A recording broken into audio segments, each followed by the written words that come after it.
Alam mo ba na ang Japan, isang bansang matagal nang kilala sa disiplina, teknolohiya at pagiging self-reliant, ay nananawagan ngayon sa mundo, partikular na sa mga Pilipino?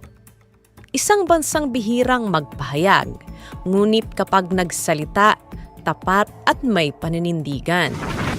We need more Filipinos. Ito ang mga salitang sinabi mismo ng ilang opisyal sa bansang Japan. Pero bakit? Anong meron sa mga Pilipino? At ano ang tunay na dahilan sa likod ng nakakagulat na panawagang ito? Bago po natin sagutin ang mga tanong na yan, inaanyahan ko po kayo na i-like ang video na ito dahil isa po yung napakalaking tulong para sa aming mga content creator. Maraming salamat po!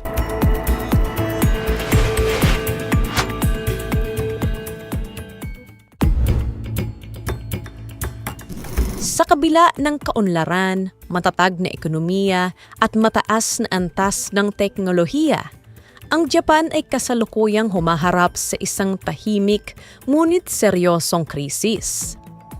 Ito ay ang population decline o pagbaba ng populasyon.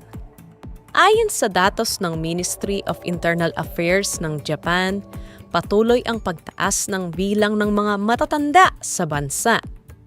Sa ngayon, humigit kumulang 29% ng kabuuang populasyon ng Japan ay may edad 65 pataas. Ibig sabihin, halos isa sa bawat 3 tao ay senior citizen na. Ang birth rate ng Japan ay isa rin sa pinakamababa sa buong mundo. Nasa 1.26 lamang noong nakaraang taon, malayo sa ideal rate na 2.1 na kailangan upang mapanatiling balanse ang populasyon. Noong 2023, bumaba pa ang birth rate ng Japan. Mas mababa pa kaysa sa panahon ng World War II. Mahigit 700,000 lang ang bagong silang masanggol, pinakamababa sa kasaysayan ng bansa.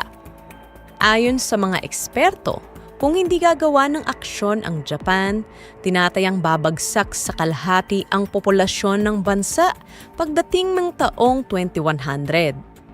Sabi nga ni Prime Minister Fumio Kishida, Japan is on the brink of not being able to function as a society. hindi lang ito usapin ng dami ng tao. Ito ay may malubhang epekto sa workforce, sa ekonomiya at sa mismong kakayahan ng lipunan na gumana. At dito pumapasok ang mahalagang papel ng mga Pilipino. Hindi ito ang unang pagkakataon na nagpahayag ng paghanga ang Japan sa mga Pilipino. Sa loob ng maraming taon, unti-unti nang napatunayan ng mga Pilipino ang kanilang halaga. Hindi lang bilang manggagawa, kundi bilang maasahang katuwang ng mga Hapon. Ayon sa ulat ng Japan International Cooperation Agency, kabilang ang mga Pilipino sa mga pinakapinagkakatiwalaang dayuhang manggagawa sa bansa. Mula sa mga nurse, caregiver, hanggang sa mga factory worker, technician at engineer, namumukod tangi ang kalidad ng serbisyong Pilipino. At hindi lang ito dahil sa kakayahan o kasanayan, kundi dahil sa natural na katangi ang taglay ng mga Pilipino na mahirap makita sa iba.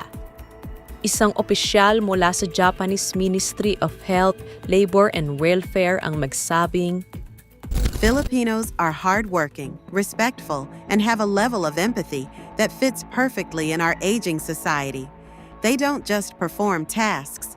They care deeply about the people they serve. Ang respeto, dedikasyon at malasakit, mga katangiang hindi matututunan sa libro lang o anumang uri ng training. Ito ay likas, nakaugat sa kultura at pagkatao ng mga Pilipino.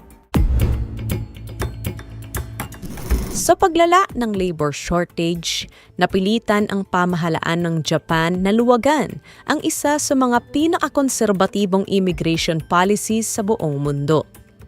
Matagal nang kilala ang Japan bilang isang bansa na mainat sa pagtanggap ng dayuhang manggagawa. Ngunit dahil sa patuloy na pagtanda ng populasyon at kakulangan sa kabataang manggagawa, kinailangan nilang gumawa ng radikal na hakbang. Noong 2019, inilunsad ng Japan ang Specified Skilled Worker Visa Program, isang polisiya na layong makakuha ng mga foreign workers para sa mahigit 14 na industriya, gaya ng construction, caregiving, agriculture, hospitality at iba pa. At alam mo ba kung sino ang top priority nila? Yes, that's right, ang mga Pilipino. Ayon sa datos mula sa Immigration Services Agency ng Japan, ang Pilipinas ay kabilang sa top source countries ng skilled workers sa ilalim ng SSW program. Sa kasalukuyan, pinatayang mahigit 300,000 Pilipino na ang nasa Japan. At ayon sa projection, inaasahang dodoble pa ito sa susunod na 5 taon. Sa mga opisyal na talumpati at panayam, ilang ulit nang binigyang diin ng mga Hapon ang kanilang tiwala sa mga Pilipino. Katulad ng pahayag ni Yoko Kamikawa, dating Justice Minister ng Japan. We trust Filipinos. They contribute not just to our economy, but to our communities. Ibig sabihin, ang mga Pilipino ay hindi lang nakikita bilang manggagawa sa Japan, kundi itinuturing na rin sila bilang kabahagi at kaagapay ng mismong lipunan. Sa likod ng pagbabagong ito sa immigration policy, isa ang malinaw. Nakikita ng Japan sa mga Pilipino ang solusyon, ang tiwala at ang pag-asa. Hindi lang ito tungkol sa statistics o economic impact lang. Nariyan din ang mga tunay na kwento ng sakripisyo at tagumpay ng mga ordinaryong Pilipino na ngayon ay bahagi na ng araw-araw na buhay sa Japan. Si Marcel Tan, isang 34-year-old na caregiver mula Nueva Ecija, ay 5 taon nang naninirahan at nagtatrabaho sa Kyoto. Araw-araw, pumapasok siya sa isang nursing home kung saan siya ang in-charge sa 4 na senior citizens. Ayon kay Marcel, mahirap sa simula. May language barrier, may cultural differences, at may matinding pagod, lalo na 12 hours ang kanyang shift. Pero anya, kapag ngumiti sila sa akin at hinawakan ang kamay ko habang umiiyak, parang pamilya ko na rin sila. dagdag pa niya, minsan ay tinatawag din siya ng mga inaalagaan niyang senior na musume, na ang ibig sabihin ay anak na babae. Di pa niya naramdaman na hindi siya basta caregiver lang. Siya ay kasama, tagapag-alaga at kapamilya. Samantala, si Patrick Dizon, isang 29-year-old mula Quezon City, ay nagtatrabaho bilang electrical engineer sa Tokyo sa ilalim ng isang Japanese multinational firm. Siya ay bahagi ng isang high-speed railway development project na layong pagdugtungin ang Tokyo at Osaka sa mas mabilis at mabisang paraan. Ayon sa kanya, Dati, nanonood lang ako ng anime at nangangarap makarating dito. Ngayon, isa na ako sa mga tumutulong sa pagtatayo ng kinabukasan ng bansang ito. bilang engineer, hawak niya ang responsibilidad sa safety systems ng linya ng tren. Isang kritikal na aspeto sa Japan kung saan mahalaga ang precision at reliability. Hindi biro ang pressure, pero sa bawat successful test, sa bawat meeting na napupuri siya ng kanyang mga Japanese superior, nararamdaman niya ang respeto at pagtanggap. Ilan lamang yan sa mga tunay na kwento ng mga Pilipino sa Japan. Hindi sila naging headline at lalong hindi sila sikat. Pero sila ang bubuo ngayon sa bagong muka ng Japan.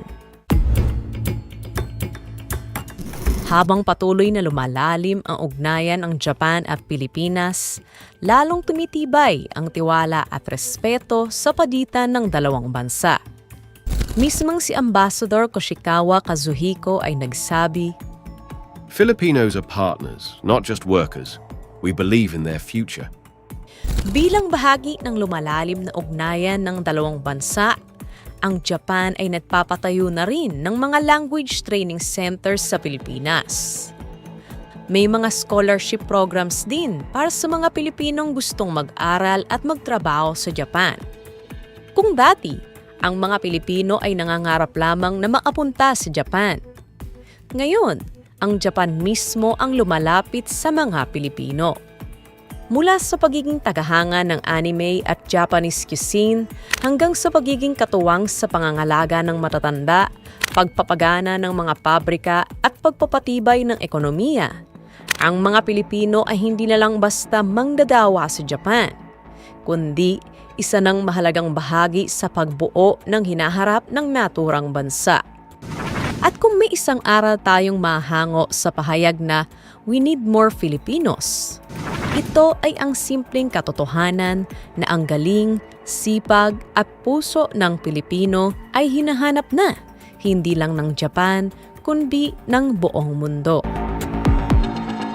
Ngayon, oras na para marinig ang boses mo, katropa. Ikaw, isa ka rin ba sa mga nangangarap na makapagtrabaho sa Japan? Kung oo, anong trabaho o industriya ang papasukin mo? I-comment lang ang iyong opinion sa comment section below. Para sa iba pang mga interesanteng balita at dokumentaryo, mag-subscribe na sa ating YouTube channel. Maaari mo ring i-follow ang ating official Facebook page, facebook.com/theceboph. Maraming salamat sa panonood and see you next time.